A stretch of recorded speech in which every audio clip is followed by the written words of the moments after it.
আসসালামু আলাইকুম। আপনার সবাই শীতের রাতে এখানে আসলে ভালো লাগছে, খুশি হয়ে গেল।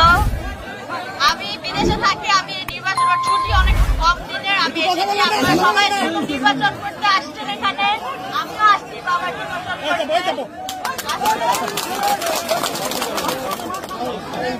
আসলে আমি সত্যি কথা হলো কি, গত 10 বছর বাবাকে আপনাদের থেকে, আপনারা আমার থেকে বেশি পেয়েছেন আমার বাবাকে। তার আগে সে ব্যবসা করতো, সে বাসায় সকালেও থাকতো, বিকালেও থাকতো, আমাকে স্কুল থেকে উঠাইতো, রাতেও তার সাথে খাইতাম। কিন্তু এই কথাটা আমি কখনো নালিশ করছি এটা বাবার জীবনও বলতে পারবে না। এটা আসলে মূল কারণ আমার বাবা না, আমরা একটা রাজনৈতিক পরিবার থেকে আসি। আমি দত্তপাড়া, আমার দাদা বাড়ি দত্তপাড়া। আমরা দাদাকে কখনো দেখি নাই, কিন্তু ছোটবেলায় দত্তপাড়ায় যখন আসতাম বড় চাচা নির্বাচনে, দাদা ভাই ভালোবাসা মানুষের থেকে নিশ্চয় পাইছি।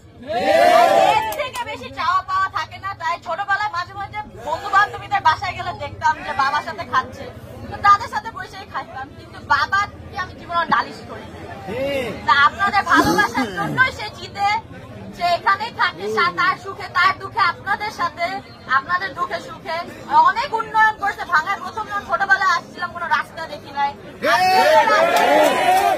ওই রাস্তা, বিদ্যুৎ, আমাদের বাসায় যে কাজ করে সে বলতে আগে কখনো দেখে নাই কোনো এমপিকে। ঠিক, এটা তো হইতে পারে না। আমরা পাশে, আমার দাদা বাড়ির ঠিক পাশে আমরা বড় চাচা যেভাবে উন্নয়ন করছে, ওইটার তুলনায় আপনাদের কোনো উন্নয়ন ছিলই না। এতটুকু যদি এতটুকু কম দেখে যদি আমি এতটুকু বুঝি, তাহলে আপনাদের তো নিশ্চয়ই আরো বেশি বুঝা।